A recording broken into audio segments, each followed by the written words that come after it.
The church doors opened, and every head turned toward me. Cameras flashed, guests murmured, and the air was heavy with the scent of roses. I straightened my tie and forced the smile I had practiced in the mirror, the smile of a groom in love. Inside, I was a storm. The organ swelled and she appeared. Alina, white silk clung to her figure, her veil trailing behind her like something out of a dream. Her eyes found mine, and she smiled as if the entire world was wrapped in this moment. My jaw tightened. She didn't know what I knew. She didn't know I wasn't marrying her for love. The priest's voice carried. "Marcus Hale, do you take Alina Whitford to be your lawfully wedded wife?" I took her hand. Her skin was warm, delicate. "I do." Her lips parted slightly, as if my words meant everything she had hoped for. My chest tightened, but I buried it. The priest turned to her. "Alina Whitford, do you take Marcus Hale?" Her voice didn't waver. "I do." We repeated the vows line by line, my voice steady, hers trembling with emotion. Every word I spoke was coated in poison she couldn't taste. When it came time to exchange rings, she slipped the band onto my finger with shaking hands. She whispered so softly only I could hear, "Marcus, I'll never forget this day." I forced my smirk into a tender smile. "No, neither will I." The priest raised his hand. "You may kiss the bride." I leaned in. Our lips touched. Erupted in applause. I held her close just long enough to sell the illusion. Then her whisper cut through me like glass. "I've been waiting for this moment all my life." My heart stumbled. I wasn't supposed to feel anything. But her voice, the sincerity in it, made me falter.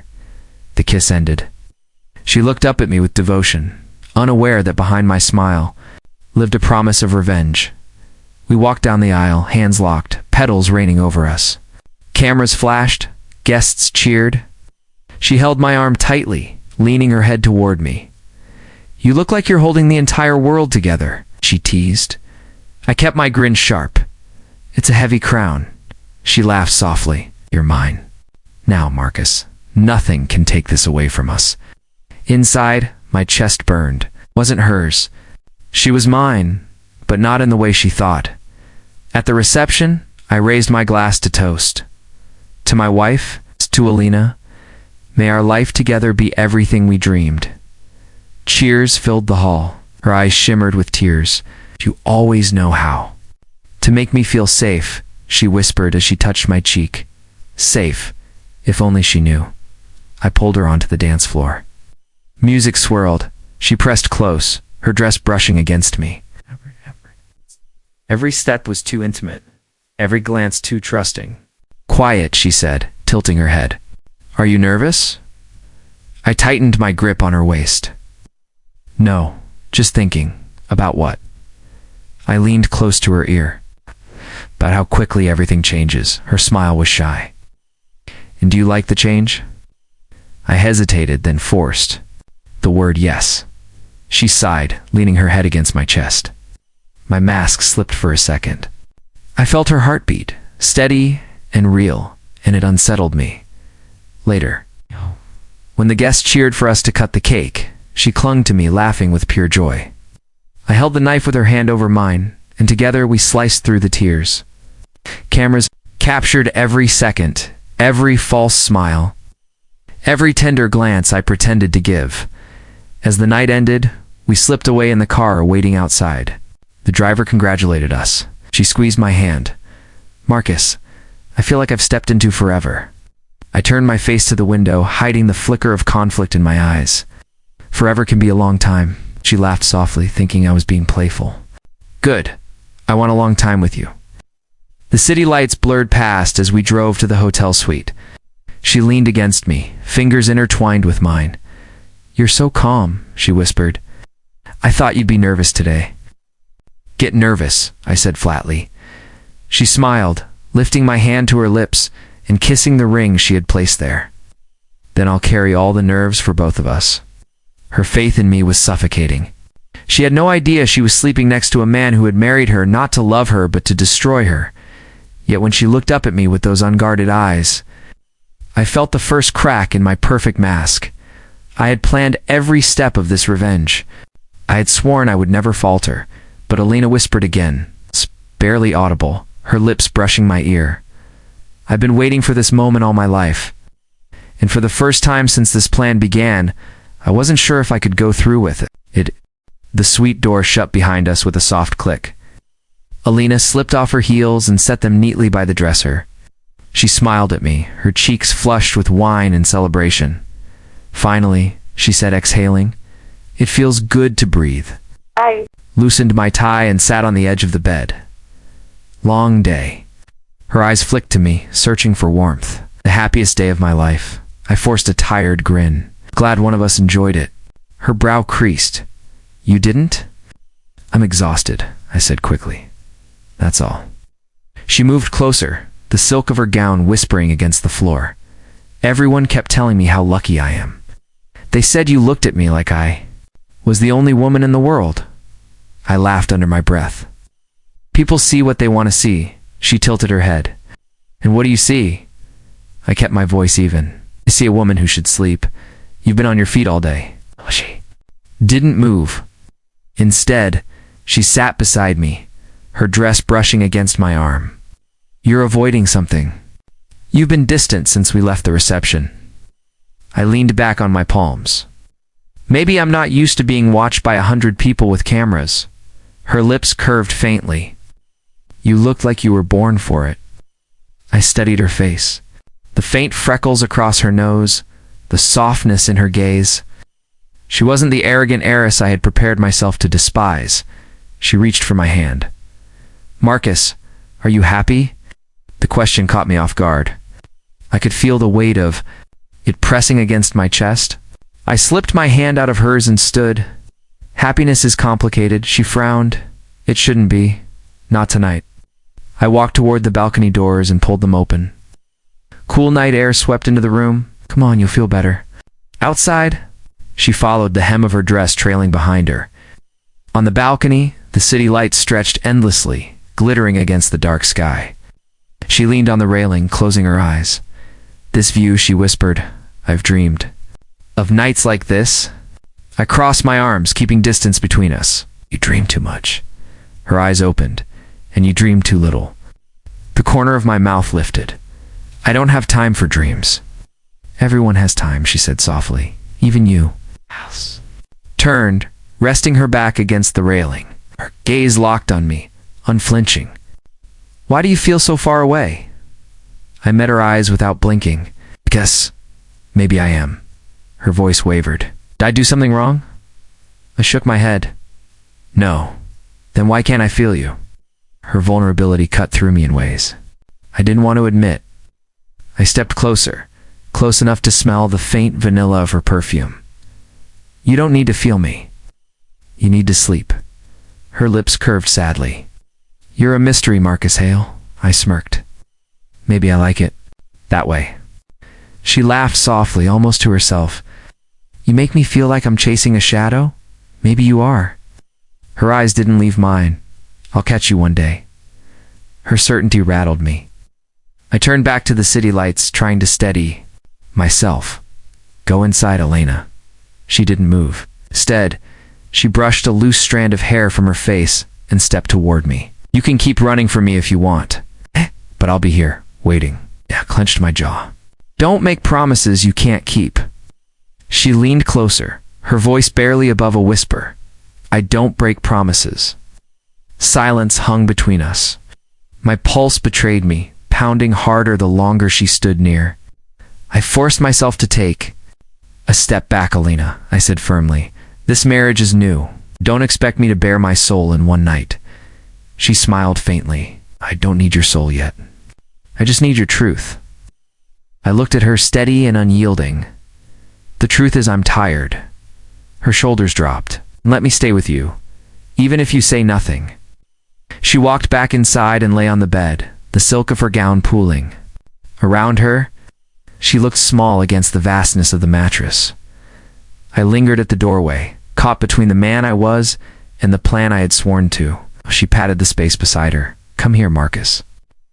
I sat down, careful to keep space between us.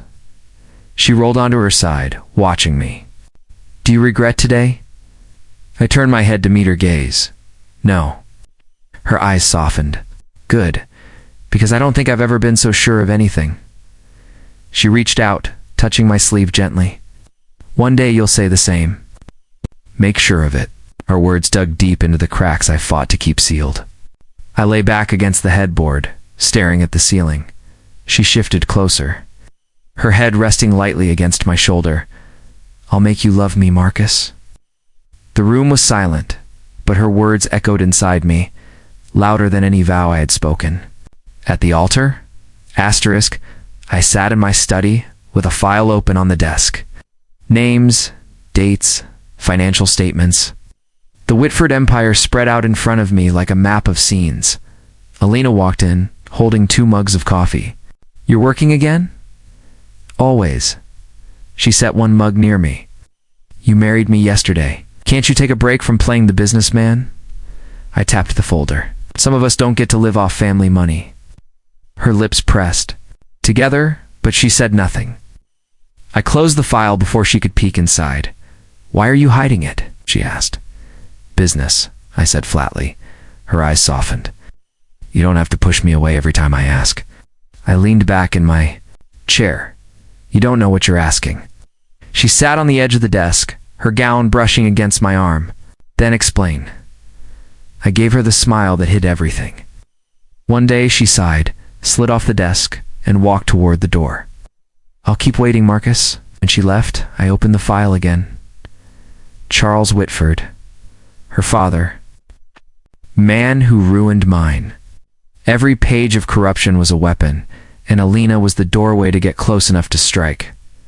Later that evening, she appeared at the doorway again, already dressed for dinner. A black silk dress, elegant and simple, clinging to her frame. Dinner at my parents' tonight, she said. I should have told you earlier. Perfect. I nodded. Let's go. The Whitford estate was colder than stone. Chandeliers glittered. Above us, servants lined the halls. Elena's hand clutched my arm as we entered the dining room. Her mother, Lydia, rose with a smile that didn't reach her eyes. Alina, darling, Marcus, welcome. Her father didn't stand. He remained seated at the head of the table, gaze sharp as a blade. Marcus Hale, he said, voice dripping with disdain. I wondered what fool my daughter would drag home. Alina tensed beside me. I kept my face smooth. Can honor to meet you too, Mr. Whitford. We sat. Lydia busied herself with pouring wine. Charles kept his eyes on me, then shifted. To Alina? You look thinner, he said. Neglecting yourself again? Elena's smile faltered. I'm fine, father. Fine is another word for weak. Her hands tightened on her napkin. I should have enjoyed the sight. This was what I wanted, wasn't it? Watching her father. Cut her down, watching her suffer as mine once had. Yet the longer I watched her shrink under his gaze, the tighter the anger coiled inside me. Marcus, Charles said, turning back to me. You'll learn quickly that Alina needs constant correction. She's fragile. Father, please, she whispered. I spoke before I could stop myself. She's not fragile. She's stronger than you give her credit for. The table fell silent. Lena's eyes widened. Charles narrowed his. You defend her, he said slowly. I met his stare. Because she deserves it. Elena's mother shifted uncomfortably, pretending to sip her wine. Charles leaned back in his chair, lips curling. You'll tire of her. Soon enough. Men like you always do. Alina pushed back her chair suddenly, her napkin falling to the floor. Excuse me? Her voice cracked as she fled the room. I stood instantly. Lydia's voice followed, soft and strained. She'll be all right.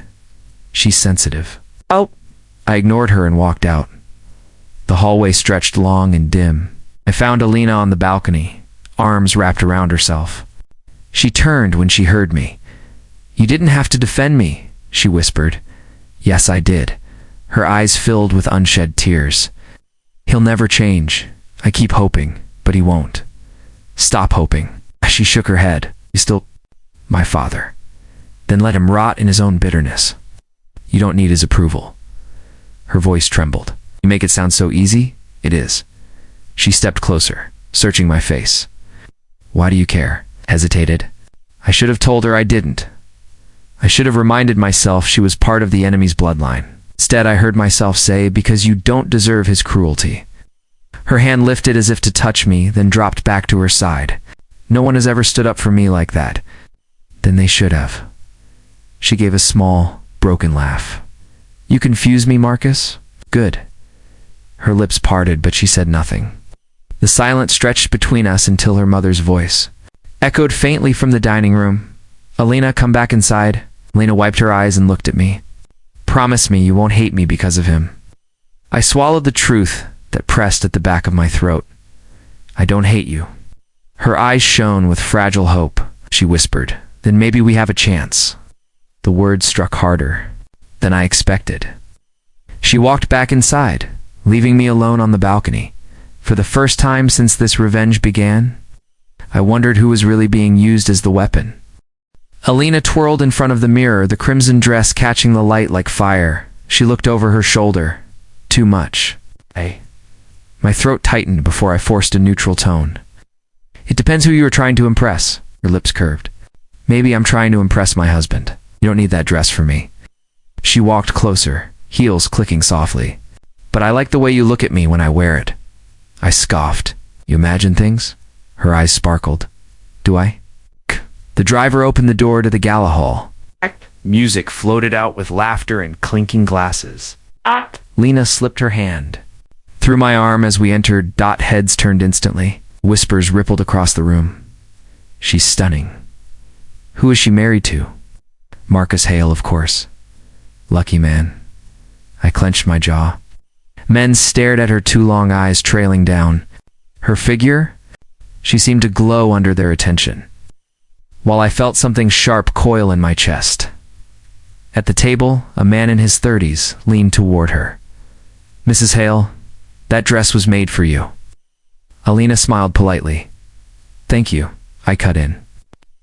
Doesn't need strangers telling her what I already know. The man raised his hands in mock surrender. No offense. He moved on. Alina glanced at me, her smile tinged with amusement. Jealous? I kept my voice low. I don't like men touching what's mine with their eyes.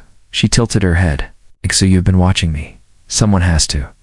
She leaned closer, whispering, Careful, Marcus. You almost sound like you care. I forced a laugh, but it came out strained. I'm just making sure no one forgets you're married. She sipped her champagne slowly, eyes never leaving mine. You didn't seem this protective last night. That was different. How? I was tired. She laughed softly, shaking her head. You're a terrible liar. The auction began, the host's voice booming across the hall. Lena raised her paddle for a painting, surprising me. You're interested in art now? I asked. She grinned. I'm interested in saving the children's hospital. The painting is just the excuse. When she won the bid, applause rose. She looked radiant, proud, alive. Men applauded her more than the painting. I leaned in. You enjoy being the center of attention, she whispered back. Only if you're watching. I shifted in my seat, eyes darting away. After the gala, in the car, silence stretched heavy. Alina broke it first. You were glaring at half the men in that room. They were staring at you. And I didn't like it. Her smile returned slow and knowing. So you did notice me. I turned to her sharply. What game are you playing, Alina? It's the same one you are? I'm not playing. Her laugh was soft but dangerous. Then why does your pulse quicken every time I touch you? She laid her hand on mine. My body betrayed me with a surge of heat. I pulled my hand back quickly. Stop testing me. She leaned closer, her perfume clouding my thoughts. Maybe. I want to know how far I can push you. You'll regret pushing me. Her lips brushed against my ear as she whispered, I like this side of you. Possessive. My control slipped for a second. My hand cupped her chin, forcing her to meet my eyes. You have no idea what I'm capable of. She didn't flinch. Instead, she smiled faintly. Then show me. The car pulled up to the mansion, released. Hurin stepped out quickly, my chest heaving with anger and something far more dangerous. She followed slowly, heels clicking against the pavement. Inside, I poured a drink to steady myself. Lena walked in, setting her clutch on the table. You can keep pretending all you want, Marcus, but I see you. I turned, glass in hand. You see nothing? She walked up close enough that the silk of her dress brushed my sleeve. I see a man who wants me but won't admit it. I see a husband who kissed me like he meant it at the altar, even though he swore to himself he wouldn't. I grip on. The glass tightened. Go to bed, Elena. Her smile deepened. One day you'll stop hiding. And when you do, I'll be ready. I downed the drink and set the glass down hard. Be careful what you wish for.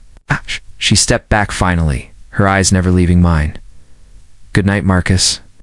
When she left the room, I pressed my palms against the counter, fighting the storm. Inside me, this was supposed to be my game, my revenge. But every word from her lips made me feel like I was the one being played. Asterisk, I told myself it was strategy, not curiosity. When I left the office early and followed her car, she had no idea. I kept my distance, waiting for her to pull into some boutique, a spa. Maybe a discreet cafe where her secrets would spill out.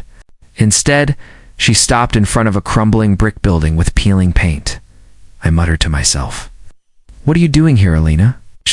She stepped out, heels clicking, dressed simple this time, hair tied back. She carried bags inside. I parked. Down the block and followed. Inside, children's laughter bounced off the walls. Lena knelt beside a boy with bandaged hands, pulling out small toys from her bag. "This is for you," she said softly. The boy's face lit up. "Really? Of course you're braver than most grown men I know." Another girl tugged her sleeve. Lena scooped her up, spinning her gently. She laughed, pure and unguarded. I stood frozen near the doorway, the scene cutting through me like a blade. This wasn't the spoiled heiress I had built in my mind. Now this wasn't the weapon I wanted her to be. One of the volunteers noticed me. "Can I help you, sir?" I forced a smile, just waiting for my wife. The word wife burned on my tongue. Hours later, when we returned home, I waited until dinner to speak. She set down her fork and looked up, catching the edge in my voice. "You never mentioned the shelter," I said. She arched a brow. "I didn't know I had to. You vanished for hours. I had to find out where you were." Her eyes narrowed. "You followed me." I leaned back, feigning calm. "I needed to know what you were hiding." "And what did you find, Marcus?" I hated the steadiness in her voice. "I found you playing saint for an audience." Her lips pressed together. "Is that what you think? That it's a performance? You Whitfords are experts at performance?" Chair scraped back. She leaned forward, eyes sharp. "Those children have no one. If you think I smile for cameras there, you're wrong." "Why do it in secret then? Because not everything in life needs to be paraded around at charity galas?" Her words hit harder than I expected. My chest tightened, but I pushed forward. "I've seen your father's games. How am I supposed to believe you're different?" Her gaze softened, and that unnerved me more than her anger. "I know you don't trust me, but I'll keep proving you're wrong." Silence stretched between us. My fork hung in my hand, useless. She didn't flinch under my stare. Finally I muttered, "You make it difficult." "Good." She reached across the table, her hand brushing mine. I should have pulled away. The warmth of her skin seeped into me, disarming me more than any threat. Rain hammered against the mansion windows, thunder cracking through the night. The storm had killed the power an hour ago, leaving the house in shadows. Das. Candles flickered across the dining room, throwing golden light across Elena's face. As she poured another glass of wine, she held it out to me, smirking. "You're drinking tonight, no excuses?" I raised a brow. "And why is that?" "Because storms are lonely, and I don't feel like being lonely." I took the glass, letting the wine swirl before I tasted it. "You don't strike me as someone who ever feels lonely." Her eyes lingered on mine, steady. "That's because you don't know me." I leaned back in my chair. "Maybe I don't. Want to?" Her laugh was soft, teasing. "You say that, but here you are." sitting in the dark with me, drinking, instead of locking yourself in your office. I didn't have much of a choice. The storm knocked out the Wi-Fi. She tilted her head. So, if you had internet, you wouldn't be here? Correct. Her smile widened. Liar. I bristled. Why are you so determined to push me? Because you hide behind walls so high I can barely see you, and yet you married me, which means part of you wanted me close. My jaw tightened. You think you know what I want?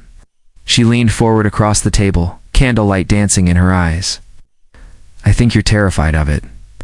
I set my glass down harder than I meant to. Careful, Alina, or what? Her voice was calm, but her gaze never wavered. Lightning lit up the room for a moment. She rose from her chair, barefoot now, her silk dress brushing the floor. She walked toward the window, watching the rain crash against the glass. It's beautiful, she whispered. I stayed seated, but my eyes followed her. It's chaos.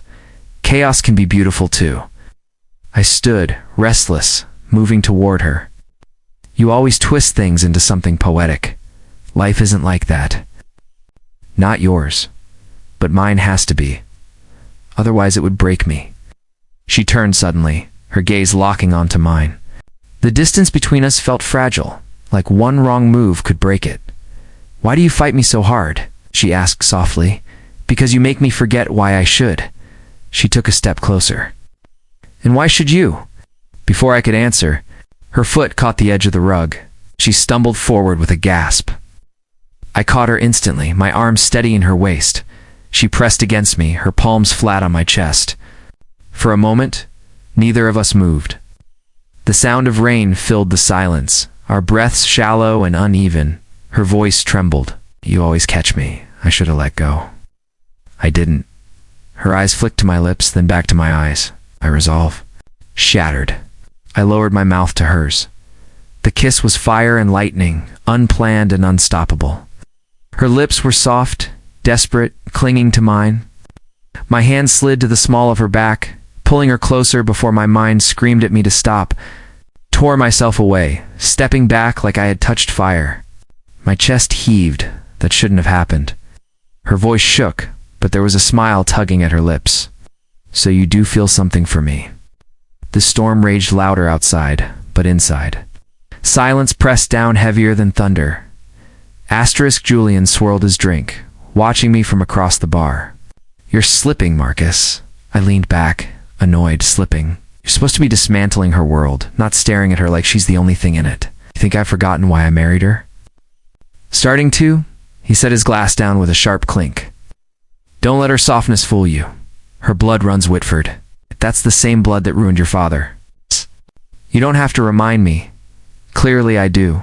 She's pulling you in, Marcus. I can see it all over your face. That's not revenge. That's weakness. I didn't answer. My silence told him enough. When I returned to the mansion, I found Alina reading in the study, curled on the sofa with a blanket draped around her shoulders. She smiled up at me, innocent, disarming. You're late? Long meeting? I forced a nod. Something like that. She closed her book. Come sit. With me? It's warmer by the fire. Her voice made me hesitate. I should have gone upstairs. Instead, I sat. She leaned against me easily as if she belonged there. My chest tightened at the simplicity of it. Later that night, restless, I wandered the hall. That was when I saw it, an envelope tucked between books on her desk. My name wasn't on it, but I recognized the handwriting. My father's. My pulse thundered as I opened it. The words blurred through the haze of anger. A letter addressed to Charles Whitford. My father had begged him for mercy years ago, only to be mocked, humiliated, cast aside. But the worst was Elena's name scribbled in the margin, as if she had been mentioned in the same breath. I stormed. Into the bedroom, the letter clutched in my fist. Elena looked up from brushing her hair, startled. Marcus, what's wrong? I threw the paper onto the dresser. Care to explain this? She blinked, stepping closer. Where did you get that? Don't answer my question with another question. Why do you have my father's letter? Her hands trembled as she reached for it. I found it weeks ago. I was going to tell you. I laughed bitterly. Convenient. Her voice rose, desperate. I didn't know your father had written him. I swear to you, Marcus, I only found it hidden in my mother's things. You expect me to believe that? Yes, because it's the truth. Her eyes shone with hurt. I never knew what your family went through. It's not until I read this. I was horrified. You were horrified? Your father destroyed everything we had, and you sat at his table for years, silent. Her voice broke. You think I had power in that house? You think I could stop him? He barely listens to me now, and I'm his daughter? I stepped closer, fury and longing colliding. You should have told me the moment you found it. I wanted to, I didn't know how. She grabbed my hand, trying to make me listen. I was afraid you'd see me the way you're seeing me now. I yanked my hand back. Maybe this is who you really are. Her face fell, but she didn't. Back away. And maybe you're so blinded by hate that you can't see me at all. The room felt suffocating, her words sinking into me like poison. I slammed the letter onto the table between us. Tell me why I shouldn't walk away from you right now. Her lips parted, but no sound came. Only silence. And in that silence, I felt everything unravel. Elena stared at the letter on the table as if it might burn her. Her voice shook. You think I'm him? You think I carry his cruelty in my veins? I crossed my arms, unwilling to let her see the storm inside me. Tell me I'm wrong. She stepped closer, desperation in every line of her face. You are, Marcus. Listen to me. I tried to fight him once. Years ago, I narrowed my eyes. Fight him? How? Her lips trembled as she spoke. I gathered documents, proof of the bribes, the blackmail, the money laundering. But I thought if I could get it to the right people, someone would stop him. My stomach twisted, and I failed. He found out before I could deliver them. He destroyed everything, locked me in that house for weeks. After that, I never tried again. He told me if I ever betrayed him again, he would ruin not just me, but my mother too. Her tears broke free. She wiped them quickly as if ashamed of them. I wanted to look away, but I couldn't. You expect me to believe that you were some kind of savior hiding behind silk gowns and charity smiles? I don't expect you to believe anything. Her voice cracked. I just need you to know I am not his accomplice. No. I have been surviving him my entire life. The weight of her words pressed against me. I tried to cling to my anger, and marrying me? Was that survival too? Her eyes closed for a second before she forced herself to meet mine again. Yes, at first it was. He wanted me tied to power, to influence, and you were perfect for his plan. But when I stood at that altar, I was thinking about freedom. Marrying you meant leaving his house, his control. It meant breathing. The air in the room felt too heavy. I gripped the edge of the table, so I was just your escape route. Her tears slid faster now. No, not anymore. Searched her face looking for the lie, but all I saw was raw fear and exhaustion. She stepped forward, her hands trembling as they reached for mine. I didn't know about your vendetta. I didn't know your pain. I swear to you, Marcus, I never wanted to be another chain around your neck. I wanted to tear my hands away, but the sight of her breaking in front of me left me frozen. Her voice softened, barely above a whisper. Don't punish me for my father's sins. The letter lay between us, but suddenly it felt less like proof and more like a curse. My revenge told me to stay cold, to push her away, yet my heart betrayed me. I lifted my hand and brushed a tear from her cheek. She gasped at the touch, as if she hadn't expected mercy. She leaned closer, clinging to me, her body trembling against mine, and for the first time, I held her. Not as a weapon, not as a pawn, but as a woman carrying her own scars. Julian leaned across the table, his voice sharp. This is it. One signature and Whitford's empire collapses. Everything you've worked for is right here. I stared at the stack of contracts in front of me, the pen cold between my fingers. You make it sound simple. What is simple? You've waited years for this. His jaw tightened. Don't tell me you're hesitating now. Before I could answer, the sound of heels clicked behind me. Elena's voice cut through the room. He is hesitating. Julian's eyes darkened. You shouldn't be here. I had to be. She stepped into the light, her eyes locked on mine. Marcus, listen to me.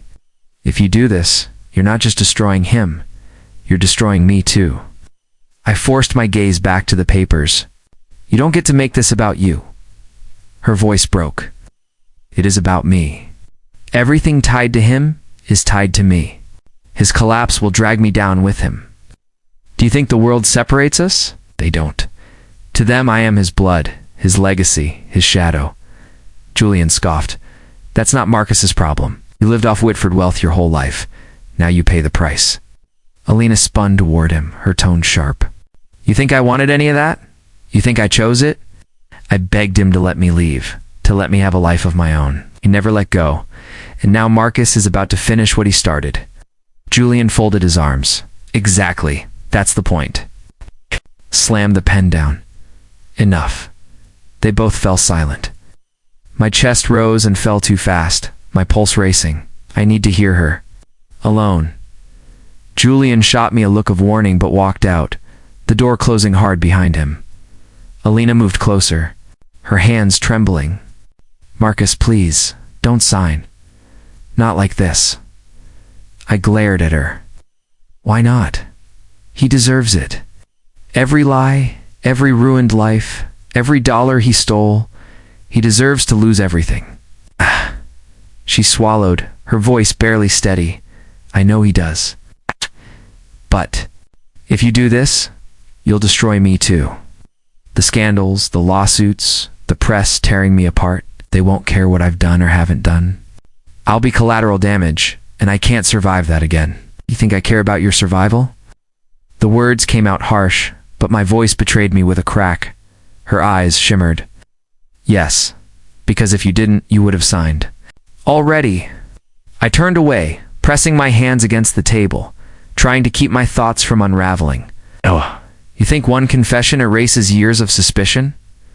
No, she whispered. But I'm asking you to choose something different. Choose me over vengeance. Her plea sliced through me. I faced her again, anger and longing colliding in my chest. You married me to escape him. You admitted that. Why should I believe you want me now? Her chin lifted even as her tears fell. Because I'm still here. I could have run. I could have hidden. But I'm standing in front of you, begging for your mercy, because I care more about you than I ever cared about freedom. I felt the floor tilt beneath me. Every word should have sounded like manipulation, but her voice carried nothing but raw truth. I stepped closer until we were only inches apart.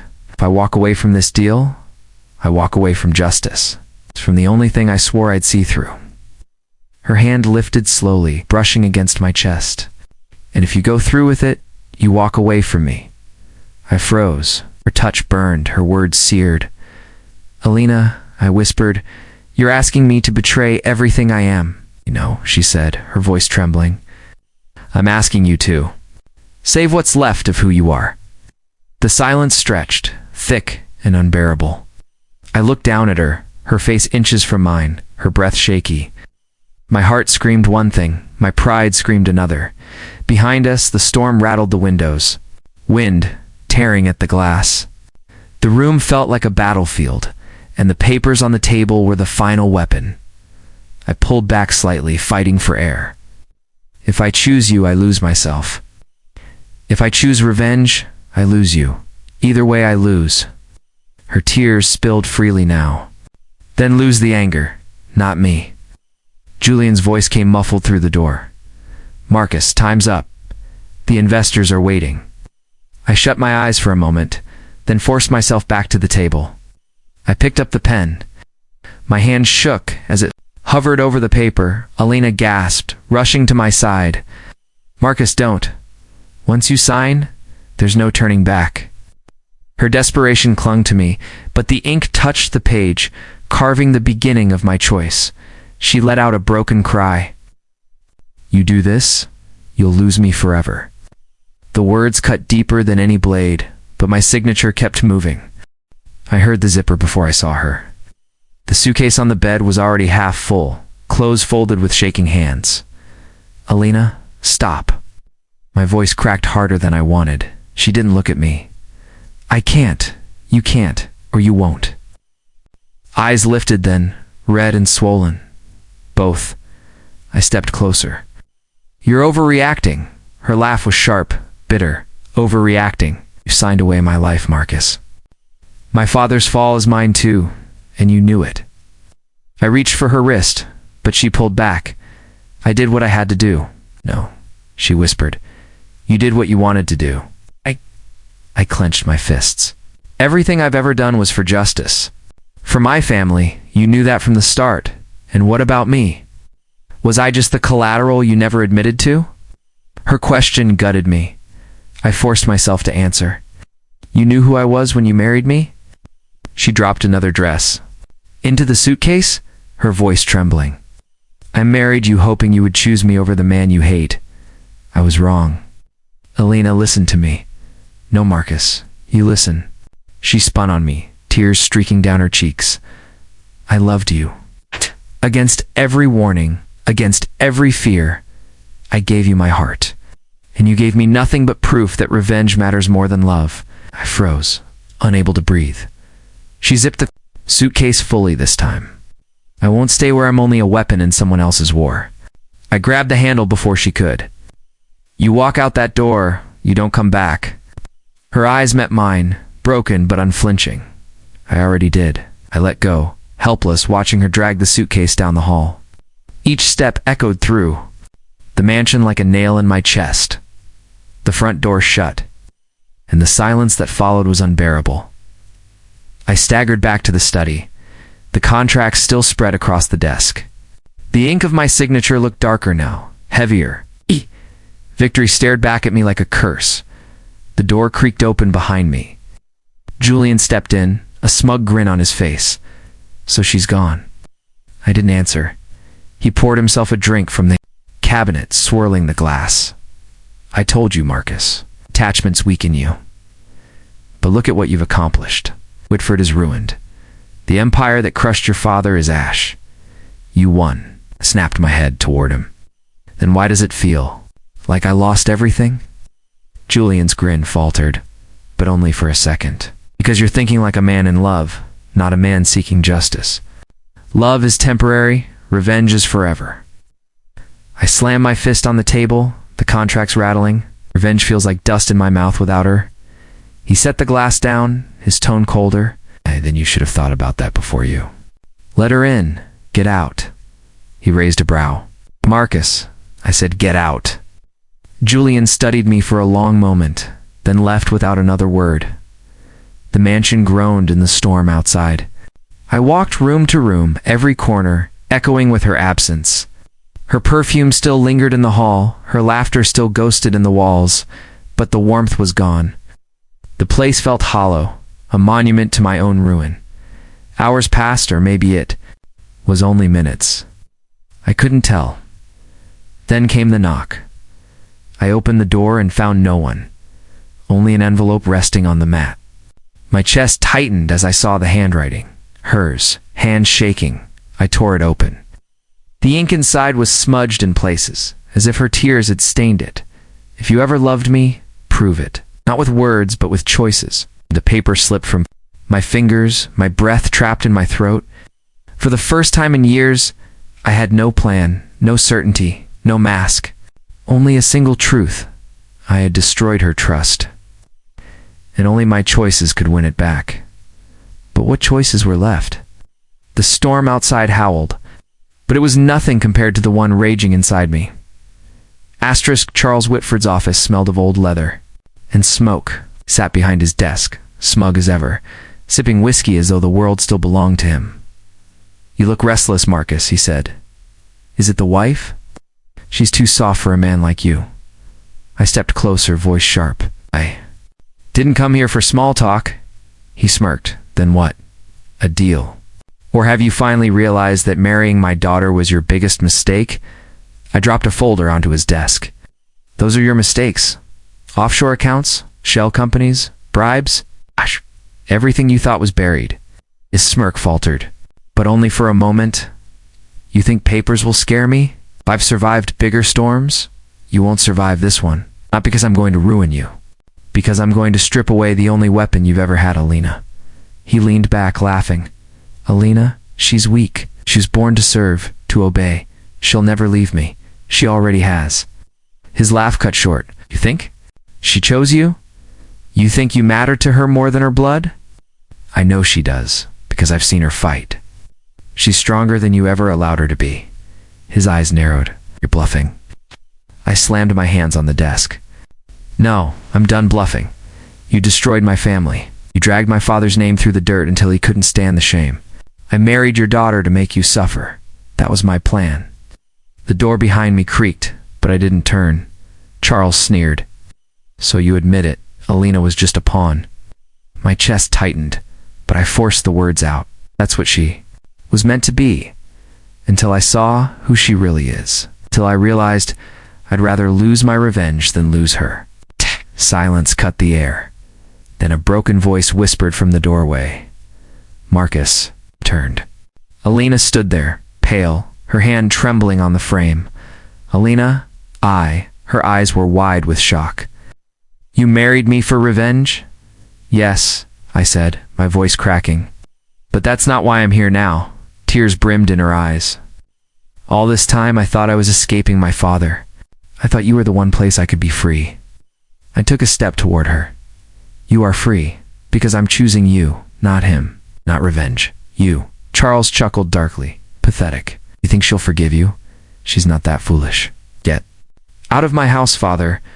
Elena's voice shook, but the fire in her eyes silenced him. He scoffed, grabbing the folder. "This isn't over." "It is," I said coldly. "Because you no longer control her." He brushed past us and left. The door slammed shut, leaving only silence. Alina turned to me, tears falling freely now. "How could you? How could you take vows knowing they were a lie?" I stepped closer, my voice low, because I was blinded by hate, because I thought destroying him would heal me. "But then you smiled at me. You defended me. You touched me. And suddenly hate wasn't enough." She shook her head, backing up. "You broke me, Marcus. The day you married me, you destroyed the last piece of hope I had." My throat tightened. "And yet here I am trying to give it back. I can't erase the beginning, Alina, but I can change the ending." Her chest rose and fell rapidly. "Why should I believe you?" I reached for her hand, my own shaking, because I stayed. Not for revenge, not for victory, for you. And if I have to spend the rest of my life proving it, I will. Down at our hands, her lips trembling. "Alina," I whispered, "I love you." Her eyes snapped up to mine, filled with both rage and longing. "You don't get to say that so icily." "I know, but it's the only truth I have left." She stared at me for a long, aching moment. Then she stepped closer, pressing her forehead to mine. Her voice was raw, breaking. "You destroyed me the day you married me, but you saved me the day you chose me." I closed my eyes, barely breathing. "I don't know if I can love you again," she whispered, "but I want to try." My chest caved in with relief, fear, and something dangerously close to hope.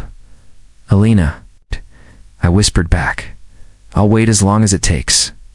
Her hand lingered against my face, soft but trembling. "Don't make me regret this." "I won't." The storm outside rattled the windows, but inside, everything shifted. Not peace, not forgiveness, something more fragile. A chance. And for the first time, I wanted that more than revenge.